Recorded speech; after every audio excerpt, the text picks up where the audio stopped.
Assalamualaikum warahmatullahi wabarakatuh. Balik hari Jumaat ni. Kita sekarang jadi direba. Dari oleh seorang profesor yang telah pensiun. Sekarang profesor tu dibeli Barakah restoran.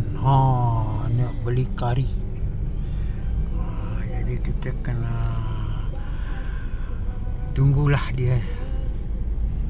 Tadi sama-sama salat dengan dia dekat masjid. Tak tahu macam mana lama sangat duduk. Mungkin dia sakit, jadi dia buka baju dia. Ramailah kita ada orang tadi, 2 orang yang tutup juga tolong pasangkan baju dia balik. Masya Allah, itulah orang tutup kesenangannya. Dan ini kita belanja ni, lepas sembahyang Jumaat kita belanja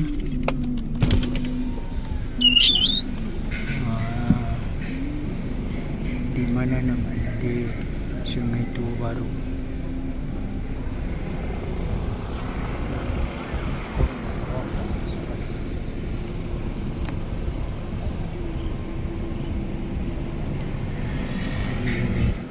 Ayu terpaksa layan lah. Itulah dia kerja Ayu. Ikutkan apa yang pakcik tu nak.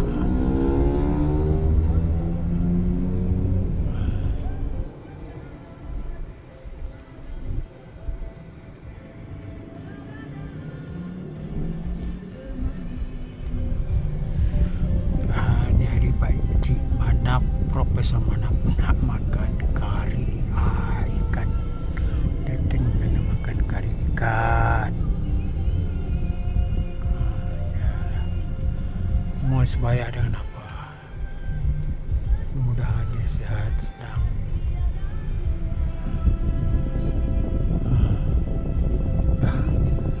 Dah siap dah dia belanja.